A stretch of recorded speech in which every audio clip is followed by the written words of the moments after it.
Hey, welcome to episode number 255 of the Canadian Prepper Podcast. We're recording on December the 8th, 2024. Can't believe it's December already. My name's Eric, host of the show, based in Southern Ontario. I'm a hunter, target shooter, ham radio operator, and of course, computer geek. As a first responder, witnessed an over-reliance during major events and started a small preparedness company to help people get better prepared for at least 72 hours, if not longer. I've got the audio going in the background here because I started the video up, so I hear myself talking. It's throwing me off terribly tonight. And I'm Jeff. I'm based in Central Ontario. I'm a target shooter for now. Ham radio operator, general overall handyman, and weather nerd. And I'm Brad. I'm in Eastern Ontario, part-time amateur prepper, constantly trying to better myself. I'm Terry. I live in sunny Central Ontario. A starving indie author, the official Grand Poobah of the annual Preppers Meet, a terrible hunter, pathetic fisherman, a proud foreign owner. And Wolf, he's not a proud foreign owner, so he might pick on me tonight since Pierre's not here. Yeah, we're not going to pick on you, Terry. We've done it enough. I know. So as Terry mentioned, we've got Wolf with us this evening. He's a professional teacher specializing in outdoor education, runs a Barefoot Bushcraft survival school in Font Hill, Ontario, where he teaches thousands of students every year, including running a summer camp. Wolf is a published author, dog musher, and all-around outdoorsy guy. Barefoot Bushcraft also has a social media presence, creating videos on topics of survival and preparedness. Make sure to check those out. And tonight we'll be talking about Wolf's latest book release, Stay in Place, Survive. It's a coloring book created specifically for children to help them survive if they're lost in the woods. And it's hopefully available on Amazon soon. We want to help support the show, buy some swag. We have both Canadian Prepper Podcast t-shirt and the tactical Velcro patch. You can pick up at www.prepperpodcast.ca, and all proceeds go to help keep our podcast costs down. And if you're enjoying the show, please take a few minutes and submit a review wherever you have found us. We want your feedback, even if it's bad. We also invite you to reach out and tell us about something you've learned this week or any other show that we've published out there. You can email us at feedback@prepperpodcast.ca.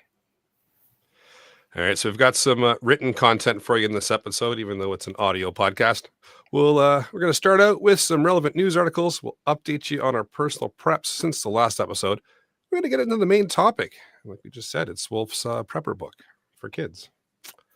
So let's move into the news, shall we? We'll start with Jeff. I just got one small one.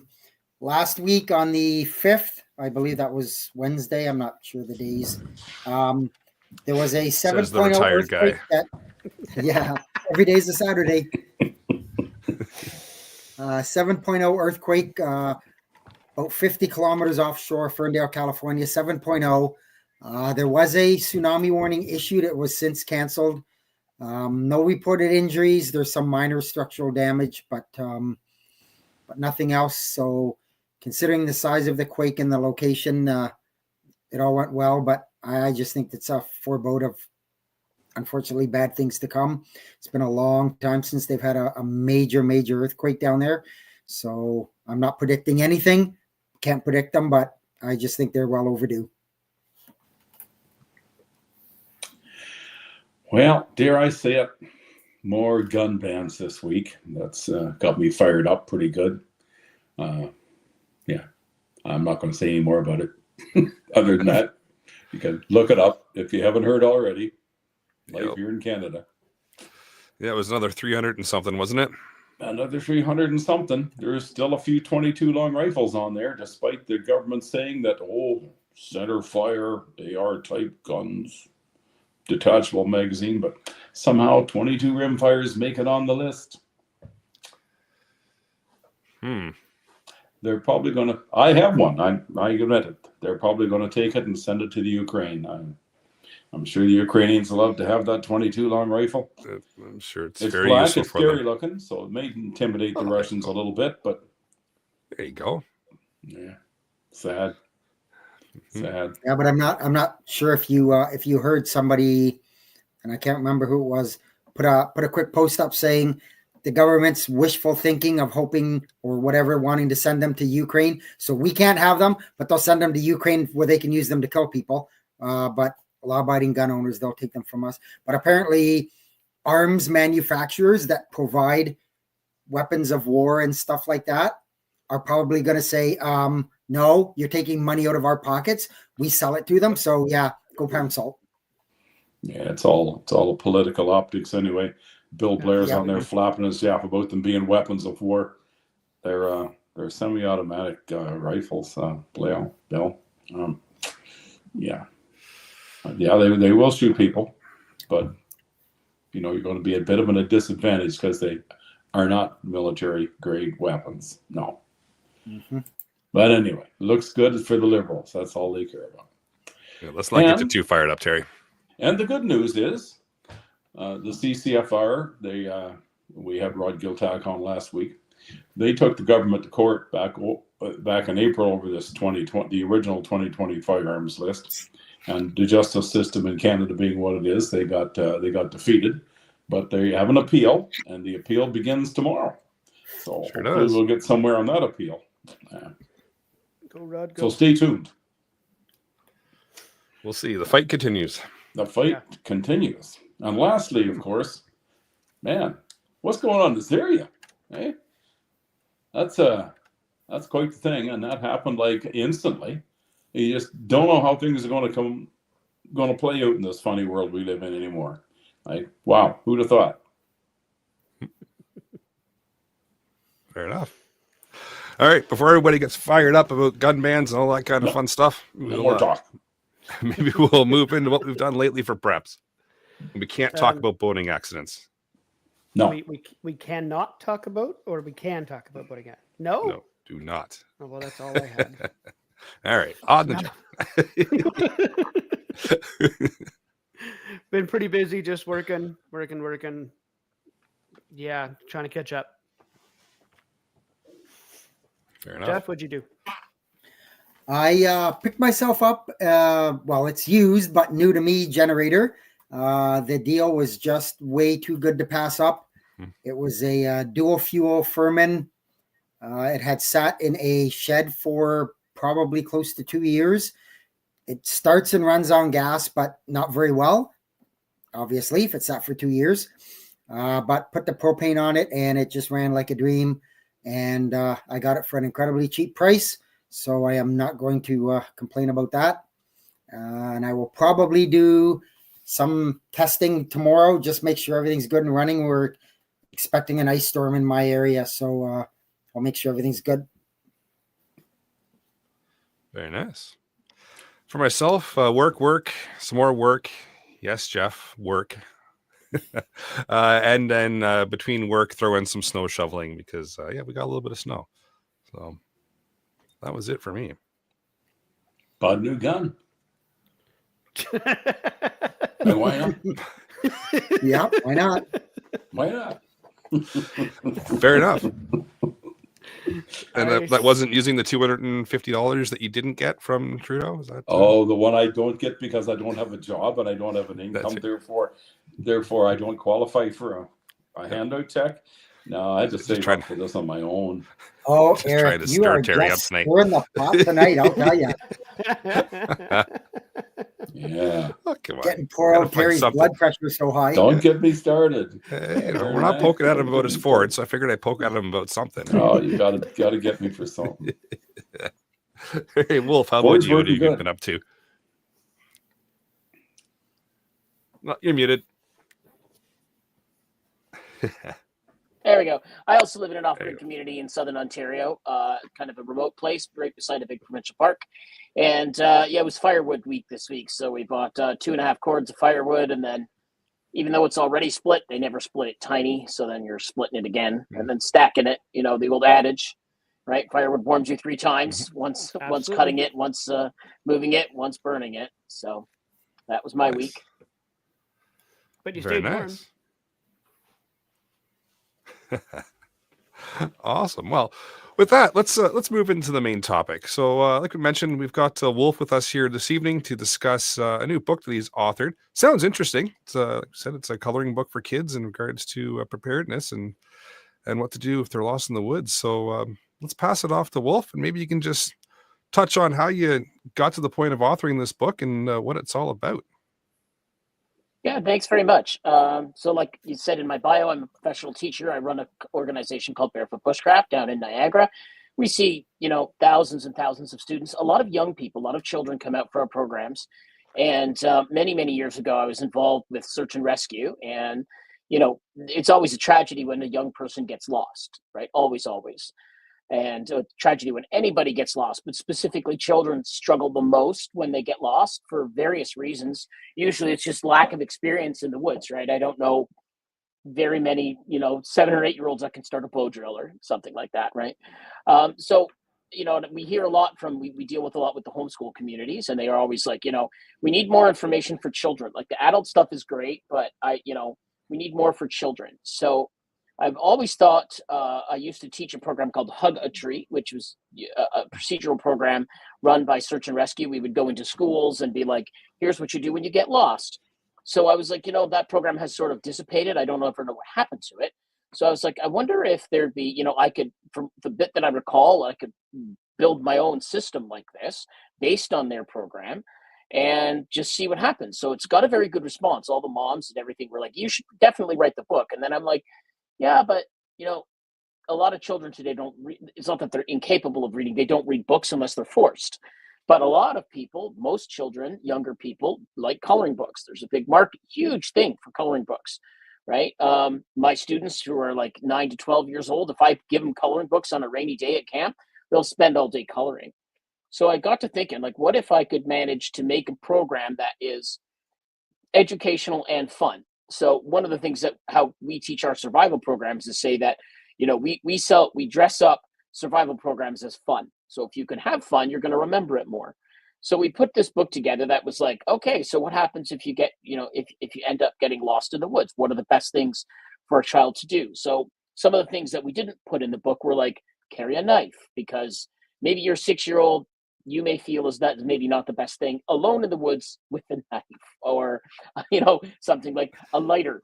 The same thing, like maybe a 6-year-old in the woods is probably not the best situation to have a knife, right? So Fair we created enough. a program. You don't want a kid starting fires, because search planes will find you if you set the place on fire, but it's not necessarily a good thing. Right. So basically what we did is we called it the Stay in Place and Survivor, SIPS for short. And it was like, what are the steps that we go through to allow to stay safe? So the first thing we did is say, okay, y'all, you don't ever go alone. Tell someone where you're going, right? Tell your parents, wear bright colors, pack stuff, right? All the things basically that adults do, but on a much more gentle scale. So it's like every year, children go missing all the time in the woods. Not a few years ago, I read a story that it was somebody had a husky, like a Siberian husky dog, and they attached the dog to the child's sled and took the dog off the leash, and the dog bolted with the child on the sled. What ended up happening was the dog, of course, is much faster, and huskies are genetically programmed to pull sleds. The dog took off. Search and rescue had to be called and go and find this child, and it took many hours. Recently, there was a guy in BC who survived, I think, 7 to 10 days or something like that in British Columbia in the wilderness. And again, he had gotten lost. So it can be very, very serious, right? And that's not without even getting into the tragedies that, have been reported for this. So what if I could take fun and take education and mesh it together so that somebody can, you can buy this for your child. You don't even have to tell them if they're not in, if you're into survival, you don't have to tell them they're going to learn anything. Just give them this coloring book, right? And it goes through all the different steps, like wear bright colors. Like I said, tell your parents where you're going. And then, so what happens is on the one side of the book, and I'm sorry, I can't show it on the screen. I'll read right from the book. It says, always tell an adult where you're going. Never go alone. Exploring is fun, but it can be dangerous. Never, ever, ever go out without telling someone where you're going and alone. So it's very, very easy language to understand. Then the next page, like if you open it up, on this side, it's the words. And on this side is like a little boy holding a map pointing at stuff in front of his parents. So you can color that. So that also sort of sticks together with the multitude of learning styles, right? So it's like, people learn multiple ways: audio, visual, kinesthetic. So now you're coloring it, cementing that into your mind while you're reading the words. So that's sort of why we decided to do that. And it's kind of silly, but it's like, maybe this book could potentially save a child's life, right? And then oddly enough, I believe it was Terry who was like, at the very back of the book, put a little list so that they can cut that out and stick it in their pack, right? So in the very, very last page of the book is actually a little thing that's like, here's your parents' name, here's your address, here's your phone number. Because what if for some tragic reason hikers are out and they find this child and the child's unconscious and not even reported missing yet? Well, now if they look in their rifle through their things, they're going to find a little sheet of paper with all that information. Plus it says right on it, remember, stay in place, so the child can read it, hopefully calm them down, right? Any probably Terry, and maybe some of you guys remember life before mobile devices. You would literally sit in your bathroom and read the back of the shampoo bottle for half an hour while you were pooping, right? Or ketchup bottle or whatever. So the concept is to have that. You have that little sheet of paper. It says stay in place and survive, hug a tree, remember to eat and drink, find ways to stay warm, all that sort of stuff. And going through it, like, okay, if your child is on the ground, there's most likely going to be either drones or search aircraft going to be dispatched for a child as fast as possible. Make an SOS or an X on the ground, right? SOS is what they teach in most schools and programs, but I was thinking, as somebody who worked in search and rescue, an X, anything that's out of place will attract a searcher. Right. So if they can't make an SOS because there's not enough materials, so that's a lot of, like, think about if you're like 7. Putting 10-foot SOS letters on the ground is a big job, but a huge X, yeah, I can do that. Right? Even as an adult, if I'm injured, X is going to be much easier to put on the ground, right? Just pile sticks and leaves in a pattern, something that when an aircraft or something flies over, they'll be like, that doesn't belong there. Something's up with that, right? Straight and then something stands out. Help you find it. Yeah. And it's the same. I say, I don't think I mentioned it in the book about camouflage, but it's like camouflage is great. But the problem is that it works, right? I'm sure any of you, probably Terry's seen it if you show courses where you're like, here's an orange knife, here's an olive drab knife, and you drop them on the ground, the olive drab works and it literally goes invisible, but orange does not. So make sure they're wearing bright colors. It's easier to see, right?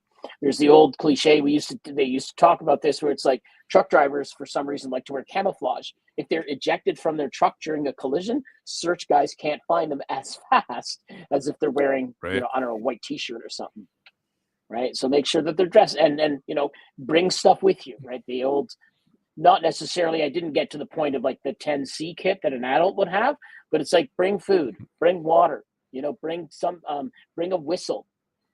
They went on to say, hey, like if you yell, you're only going to yell, as you guys know, 3 minutes, but I don't think I put the time in the book. You can't yell long before your voice is done.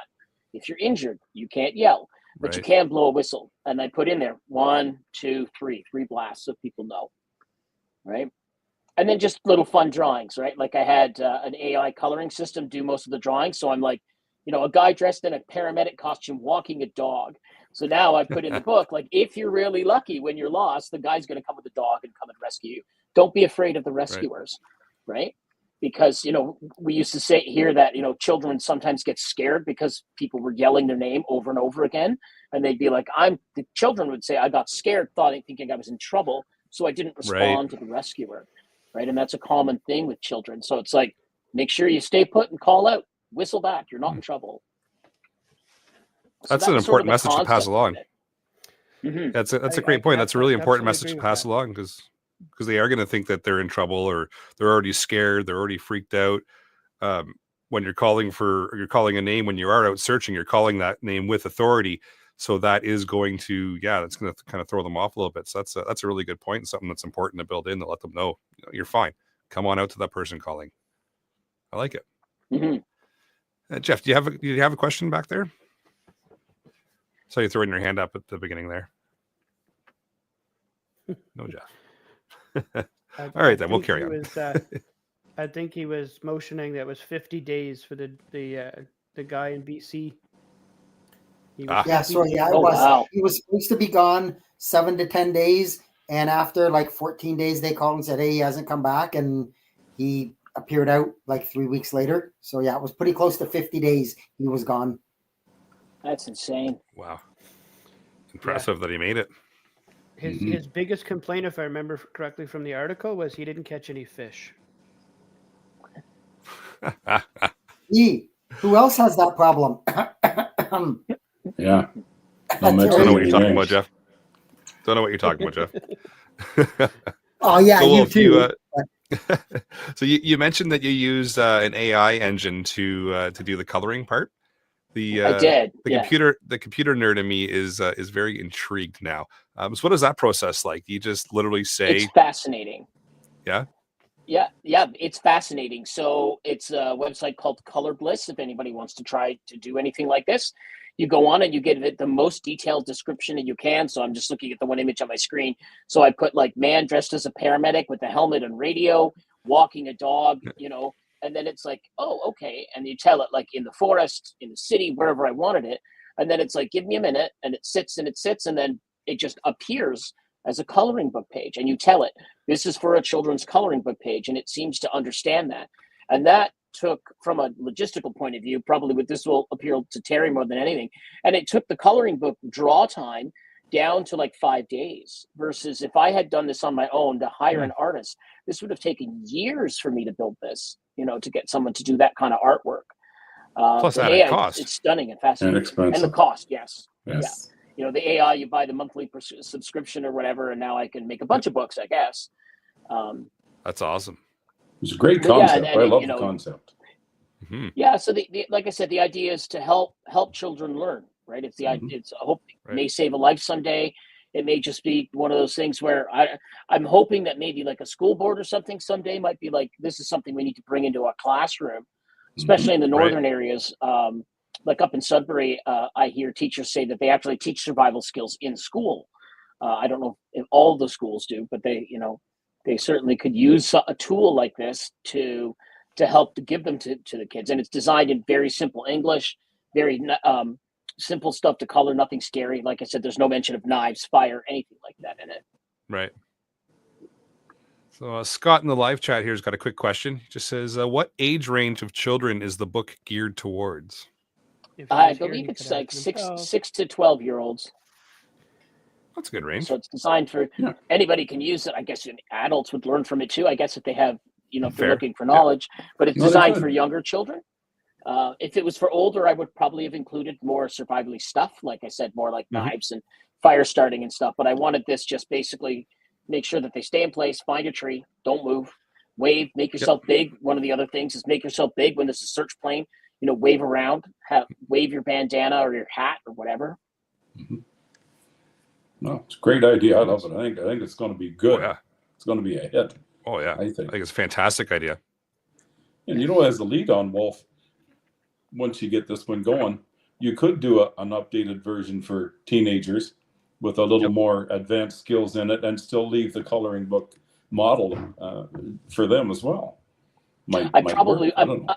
I am working on some other ones. I've really enjoyed the process. So I'm like, I'm going to make more.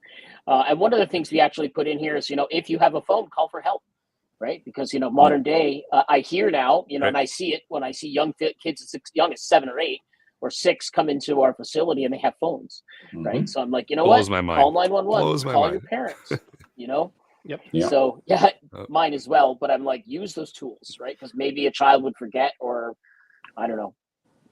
And then I put in the book as well, if it doesn't work, it's okay. Don't panic, because, if you're in a reasonable wilderness situation, cell phone coverage is spotty at best. But try it. It might work, might not. Might work. Yeah. So Pat in the bunker just mentions in the live chat that he needs to order 3 for his kids. Question Very for you nice. on that one, because Pat is located in the States. Will the book be available internationally? Will it only be available in Canada, or what's your plan for rollout?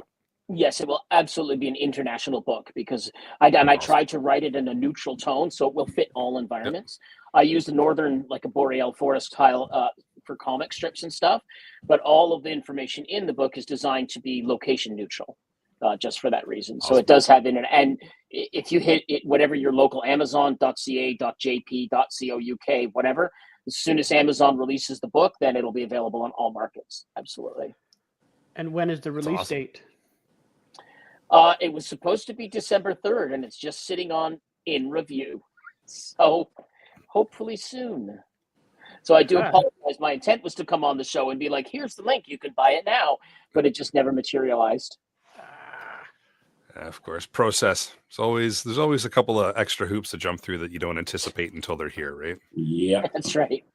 And we'll make sure to get the link out as soon as it's live. We'll push it out, and we'll mention it on the next available show as well, and we'll make sure people are aware. But if you're listening, don't be afraid to just hop on Amazon and search for it as well, because eventually it's going to go live, and then you'll see it there. So, Yes. Yeah, do you know so what the kind book of price title again point? is oops.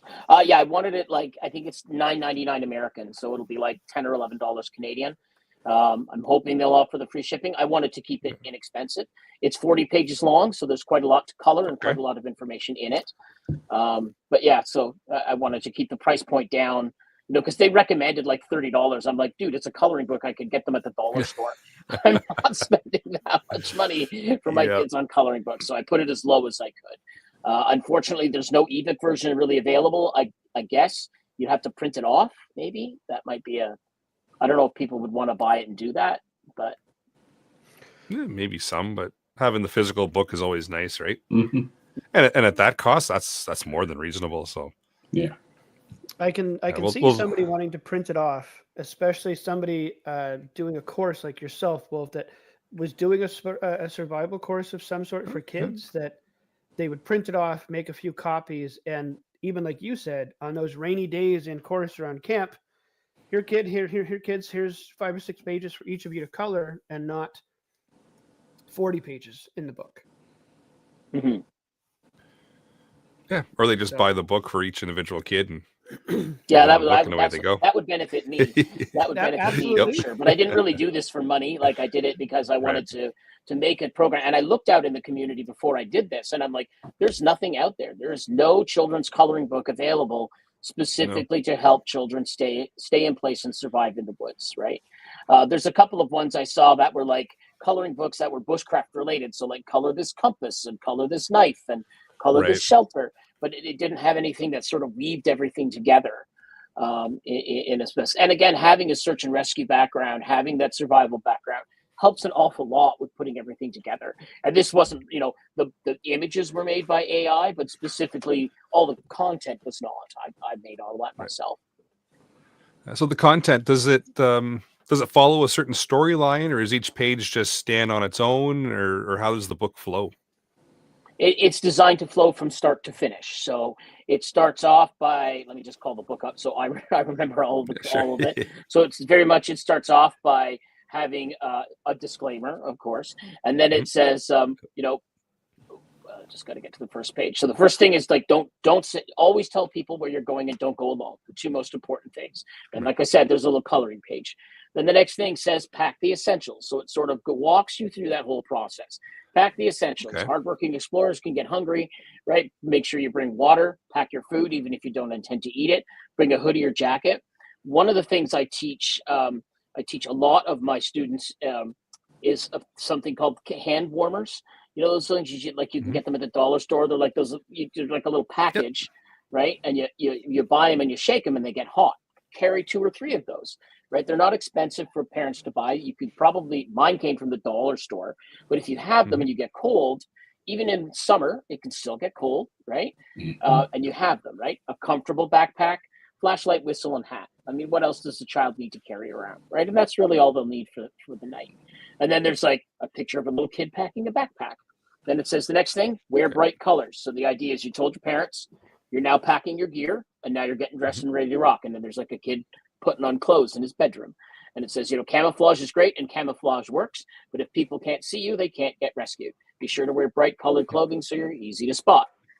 And then the next one is, if you get lost in the woods, it's really scary. And I told the thing, like, make like Halloween woods pictures, right? So the woods is kind of creepy and owls and stuff for the kids to color. And it's like, if understand being lost is okay and you're not in trouble, right? And then remember SIPs, stay in place, survive.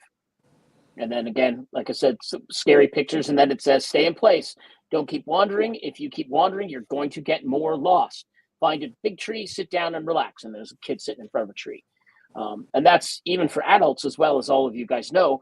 The more you're lost you get, the worse off you're going to be. So just stay in place and just wait for someone to find you, right? Sure, all of you know as well, like, you know, in the adult world, it's like you take 10 or 20 steps off the trail to poop, that trail's invisible. Like, if something happens, you could tumble down a hill. No one's ever going to notice you're there, right? The very famous story of this was somebody I used to have a podcast about 10 years ago called the Barefoot Bushcraft Radio Show, and we covered a lady called Anu Kelly, who in 2012 she was a teenager, went on a spiritual quest, which was get completely naked and take no supplies and leave her campsite in the middle of the morning, and was never heard or seen from again. That was 10 years ago. So Wow. I'm guessing nothing good happened to her from that. But that just goes to show you, with no equipment and supplies, how easy it is. You guys, you know, you could get lost out there. And then it says, try to call for help. There's a picture of a kid in the woods holding a cell phone, right? Try to call, like we were saying, may work, may not. Even as adults, it's worth a try. Then I said, you know, the next page, use your whistle. Don't scream and shout. It's going to hurt your voice, and it's not very loud. Whistles can be heard from far away, 3 blasts at a time, 1, 2, 3. And then there's like a picture of a kid, and it's like 1, 2, 3 for 3 blasts, right? Nice. And then it goes into, like, I don't have to go through the whole book. Like I said, you can kind of see that it flows, right? Then once you've done that, put your SOS on the ground, wave at the helicopter. And then if the last one is, you know, eat and drink, even if you're not hungry or thirsty, make sure you use those tools and supplies. Don't be afraid of the animals, right? And then the next, you know, eventually later on in the book, there's like a bunch of people in, you know, rescue costumes standing around a child, and then you get reunited with your parents, and then you get sent home.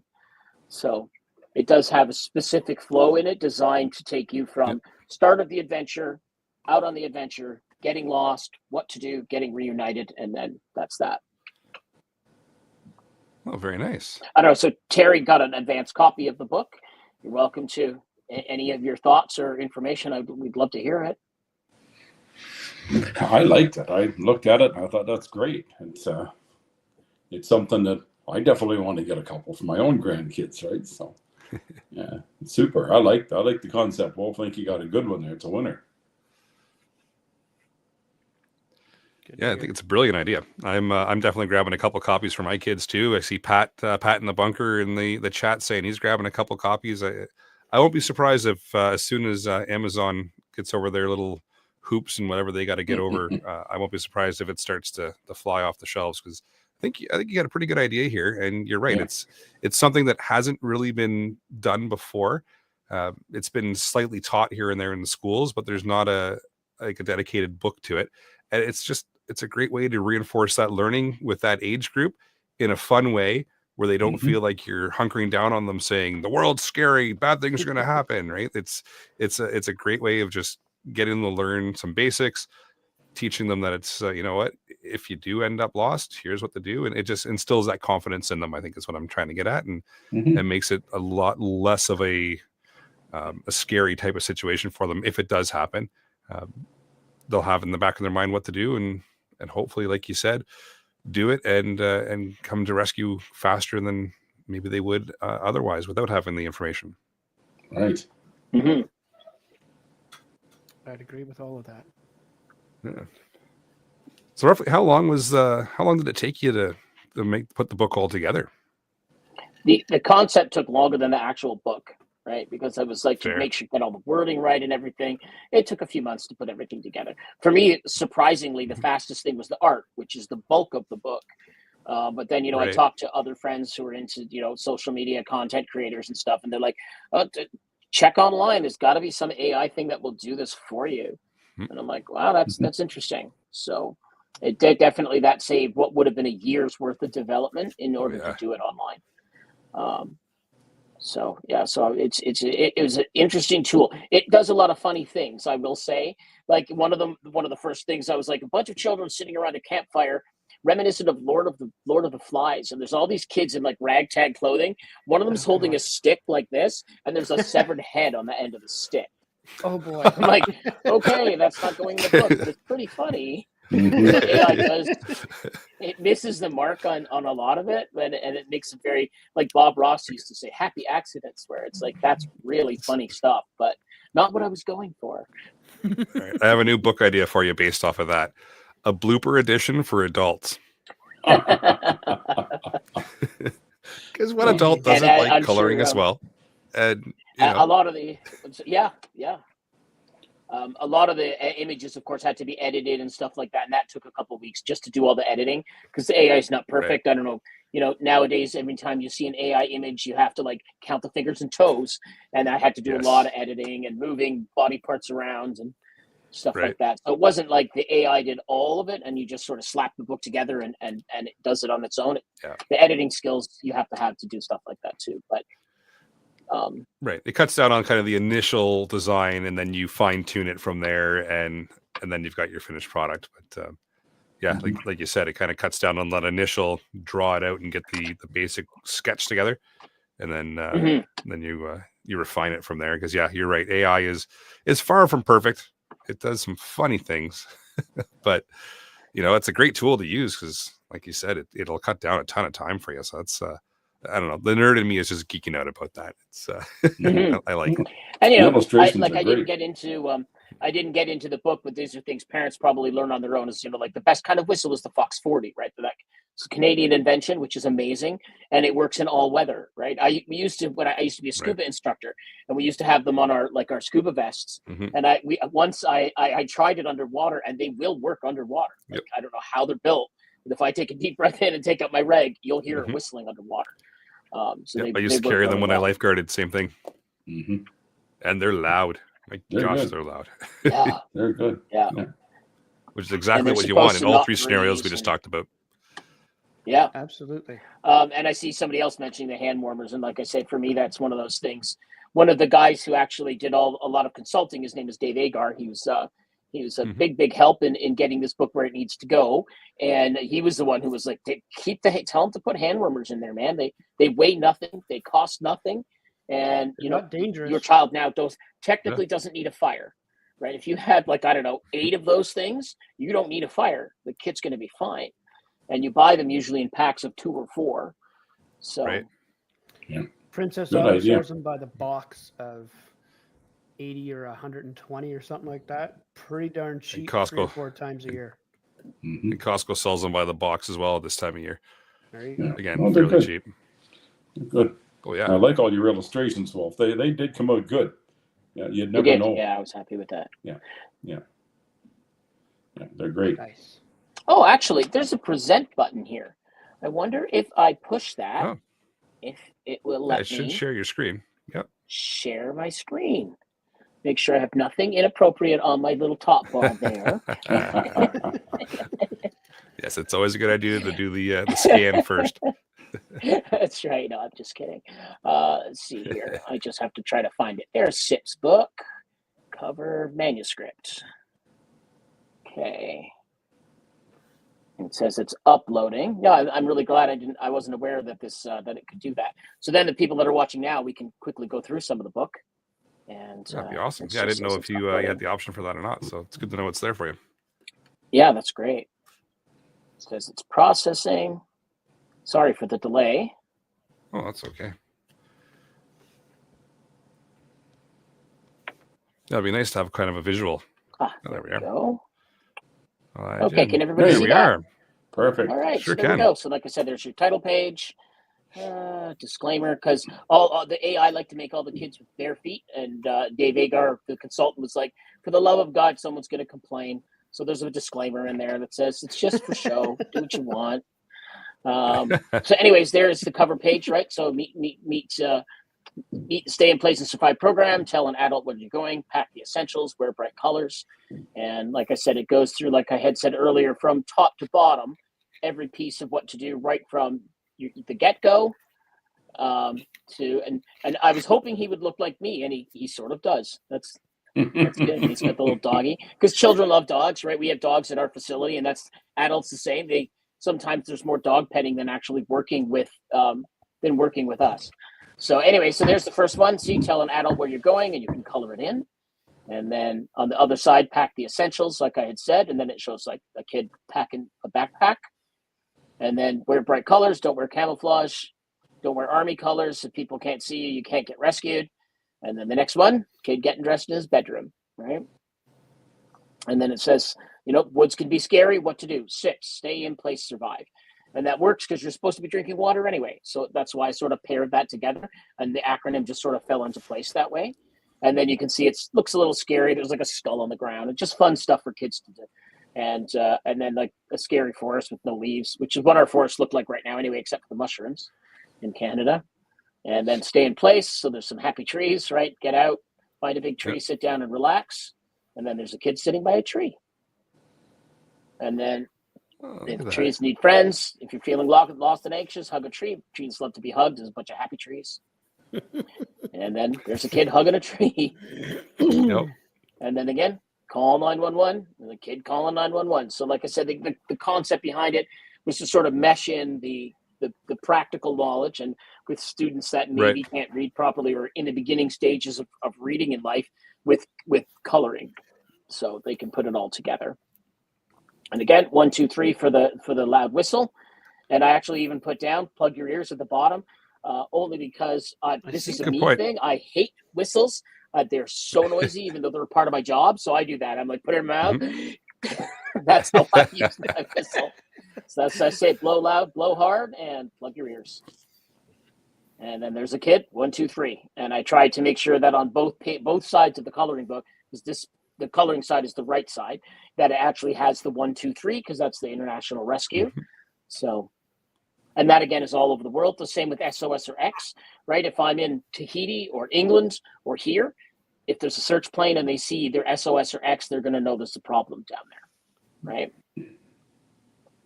And then again, a couple of kids just, I tried to make cool stuff like airplanes and helicopters and things because they're cool. So the little search guys, right? And make yourself big from an airplane or helicopter. You're hard to see in the woods. Make yourself as big as possible. Wave your arms. And then the little guy down at the bottom there, he's waving his arms too. And then the same thing. You go to the next slide. There's a kid waving his arms. And a little helicopter in the top. And the same thing. So this is about this personal thing. So stay warm and dry. Even on hot, sunny days, you can get cold. If you get wet, you're going to get cold. Pile up leaves and grass to sit on, right? As we know as adults, it's really important too, if you get lost in the woods, that to make sure that you're insulated from the ground. Otherwise, your clothing and I see this, most children's clothing is not like adults' clothing, right? It's not built the same. And also, we know that if I sit on the wet ground, my butt's going to get wet and cold. Children may not think that, especially if they're panicked and lost and scared, right? So that's why I put down, pile up leaves, pile up grass, put on your hoodie, use the hand warmers. If it rains, put it all on, right? Because it's gonna help you a little bit. And then kids sitting on a pile of leaves. Yeah. Just wondering there in your with the clothes section there, how do kids feel about wool? That's interesting. I hear from parents that real wool children's clothing is very hard to get. And as a children's book, I didn't get into if you're wearing 100% wool, it still keeps you warm when it's wet. But if you can find it, that's a great idea. But and it's also a cost thing. Generally speaking, wool clothing is much more expensive. And I find a lot of, especially like in the homeschool community, unless they make their own wool, which some of them do, that it's just not an available thing to get like a wool shirt or something for them. Fine. And then important to eat and drink. And then there's some stuff to granola bars and stuff. And so that's basically it. Yeah. And then I'll skip ahead a few slides to some of and the only thing I put in, because I thought it was funny, is most of you guys are old enough to remember the Furby craze in the 1990s.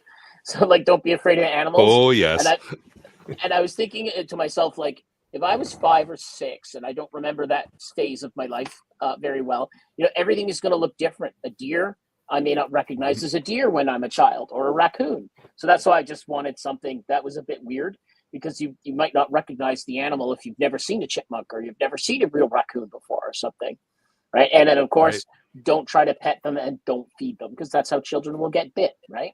Mm-hmm. And if you Right. see large animals like coyotes, wolves, or possibly a bear, make yourself look big, yell and scream, right? Try to chase them off. And then Well, there's the like one- a little kid.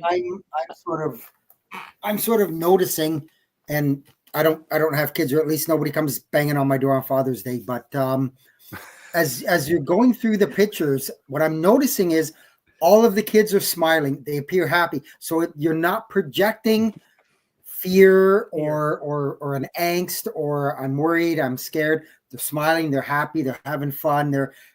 Visually for a kid, I think they're going to pick up on it. I mean, if I caught it, I'm sure the kids are going to catch up on it.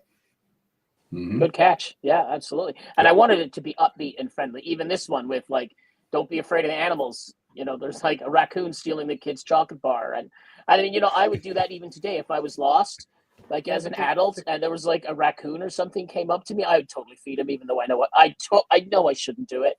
I'd probably chuck a piece of food at him.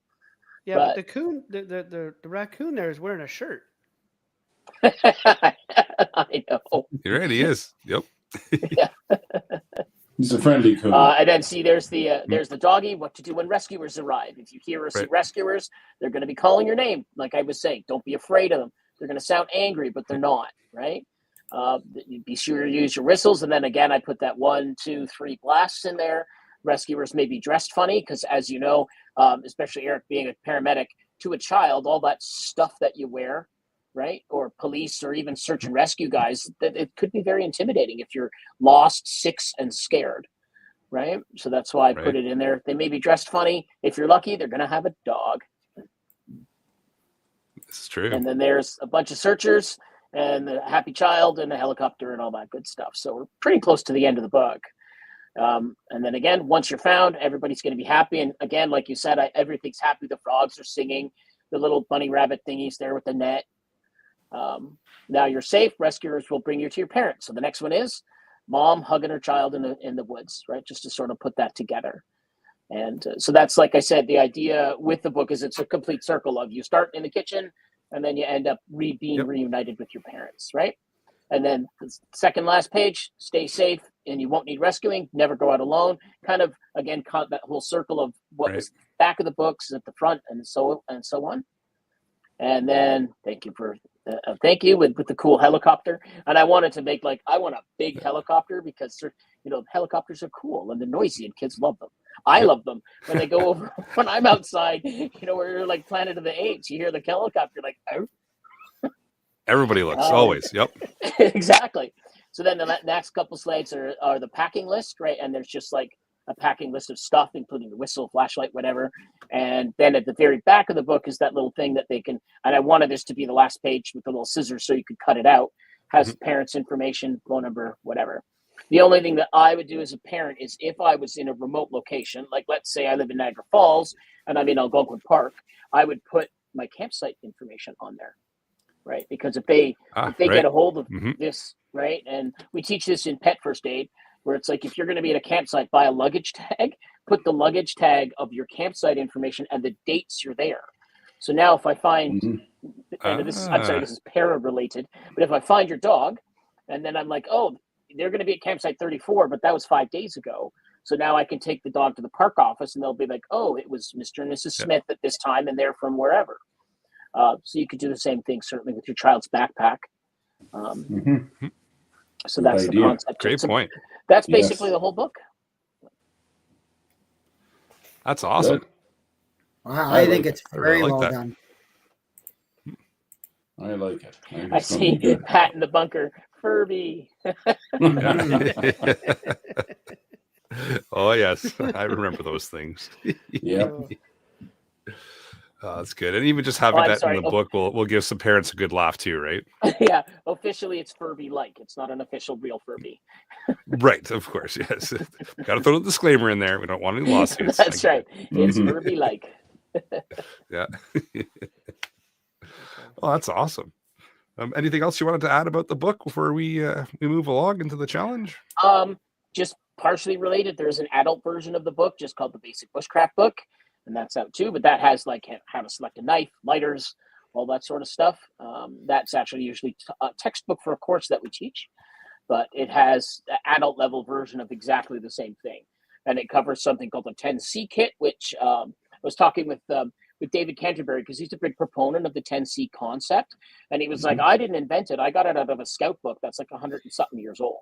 So one of the very first ones, where it's like, have your container, have your candling or your flashlight, as we call it today, have your cutting tool, have your tarp, have your cotton, or cover as it's called.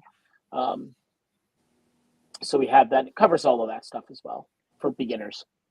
Someone like you guys, if you're very experienced, probably won't learn a lot out of the book, but it's a good reference if you're a beginner. It's always good to go back to basics, right? And Yes. refresh that skill set. And it's Always something good. else to add to your prepper library. And That it's too. something, Yes. like you said, it's something physical to have in hand Mhm. that now I can lend that to somebody else if needed for them to gain some knowledge, and they give it back and makes the round. So yeah, I'd definitely be interested in buying your your adult book, and probably 3 or 4 of the kids book, the coloring book, when it comes out, for sure. I got some little kids in mind, some little ones in mind that would definitely benefit from that. Just the coloring part, just so they get used to seeing those, all the words on the page, and then have it read to them as they're coloring it and whatnot. Yeah, I think it'd be a great idea. That sounds like you've already sold at least 15 or 20 copies as soon as it goes Yeah, live. sounds great. Oh yeah, That's great. Yep. Yeah, well, make sure when it goes live, you let us know the link, and we'll get it out there for sure. No, push Yes, it out for sure. absolutely. Yes. Awesome. Well, I appreciate you taking the time to come out and tell us about the book. Like we've all kind of said, we're all excited to see it when it gets published and it's available for purchase. And it's I think you're going to do quite well with it. So that's awesome. Yes. Well, with that, maybe we'll move into the podcast challenge. And the challenge for this episode is just check out Wolf's YouTube channel. Buy his book as a gift for a kiddo on your Christmas list. I'll throw the YouTube channel into the live chat here as well. And while I'm doing that, we'll move into upcoming events. And Terry, we'll let you run with it. Oh boy. Well, just going to plug the annual Preppers Meet 2025 once again. Please mark the following dates in your calendar and prepare to attend. The Prepper this year we're doing Preppers Week, and it's going to be July 7th to July 13th at the Slovenian Hunters and Anglers Club, same venues we had last year near Allison, Ontario. And stay tuned to the annual Preppers Meet Facebook page and the website for details. The Preppers Week portion is optional, of course. You can just come for the weekend, but we're planning on offering some pretty intense courses for the first few days leading up to the actual annual Preppers Meet. And it's going to be big this year, so put it on your calendar. It was big last year. Can it get bigger? It can get bigger. Of course it can. It gets bigger It's every year. open. It's awesome. All right, Jeff, you got a weather blurb. I do. So it's been a couple weeks since we've been here, and it's been a difficult couple of those weeks for folks that are in the traditional lake effect snowbelt areas. As I kind of mentioned, areas are getting snow and measured in the feet. States of emergency were declared in lots of places in Pennsylvania, New York, Ontario. Numerous road closures trapped travelers who were stranded for hours, if not days. A lot of people were unprepared. They didn't have, even as Wolf mentioned in his book, they didn't have the water. They didn't have the snacks. They didn't have the basics to get them through being trapped in their vehicle for a couple of days. So, it's important that it doesn't matter whether you're driving 5 miles or 50 miles or 500 miles, that the weather's unpredictable and you can find yourself trapped, and you need to be ready and prepared for that. So, unfortunately, out of that, the last few days, we've seen an increase in the temperatures. It was +4 today in where I live. And unfortunately, this has led to several roof and building collapses under the feet of what is now heavy, wet snow. So if you haven't got your roof cleaned off and you've got a lot of snow, you might want to think about getting that done. This week could see a very substantial storm system that's going to cover most of the eastern U.S. and into the Maritimes. It's going to start out as rain, but by Wednesday-ish, we could see an all-out winter storm in Virginia, central Pennsylvania, western New York. Areas closer to the eastern seaboard, it's going to stay as rain. You could see some pockets of freezing rain at higher elevations. The return of the cold air behind this cold front, as we call it, or a dry line, whatever you want to call it, could set off more lake effect snow. I don't think we're going to see anything as intense as last week, but it still warrants your attention if you live in any of those areas. Most of central Ontario is under a freezing rain warning right now, as the leading edge of the cold air undercuts the warmer air that's already in place. And long range, and of course, I keep saying, if it's long range, things could change. They will change, but it's looking like we're going to be cold up to and approaching the Christmas season, especially for, the East Coast and into the central areas. So don't be surprised if you may get a white Christmas this year. It's not out of the question.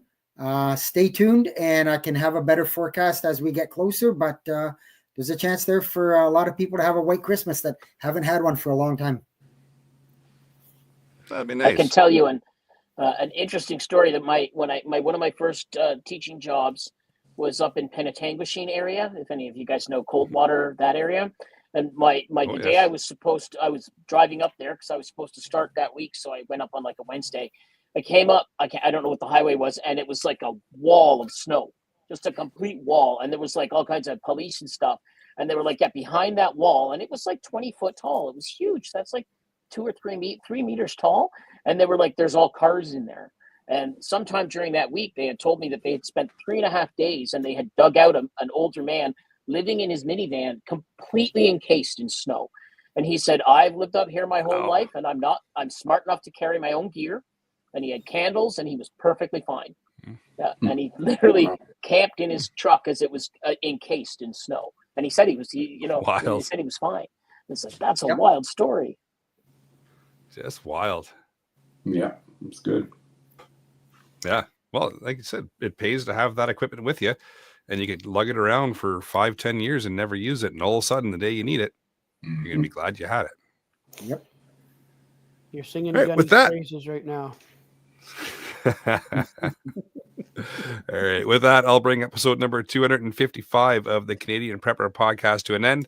You can find the podcast on iTunes, Spotify, or your favorite podcast app. We're on pretty much all of them now. Please submit a review. It does encourage the algorithm to promote us, even if it's just for a short period of time. And then other people can find us. And we do record these shows live on YouTube, Facebook as well, if we have to. If you want an early peek at the shows, please subscribe to the YouTube channel, Canadian Prepper Podcast, and click the notifications tab. That will give you an alert when we go live. You can contact me at feedback@prepperpodcast.ca, or I am frequently on our Discord channel. And I can be reached at batbradcpp@gmail.com, and I too am on the Discord. And you can reach me at the Annual Preppers Meet Facebook page or at my personal email, terrylblackmore@hotmail.com. What's the best way for folks to get a hold of you if they want, Wolf? Best way is you can look up Barefoot Bushcraft on most social media, Facebook, Instagram, X. My personal email, Wolf, WOLF, like the animal, wolf@barefootbushcraft.com. Awesome. You can check out Rapid Survival at rapidsurvival.com and get me there on the live chat. You can also fire an email to feedback@prepperpodcast.ca. Thanks for joining us. And until next time, be prepared, stay safe, and keep learning.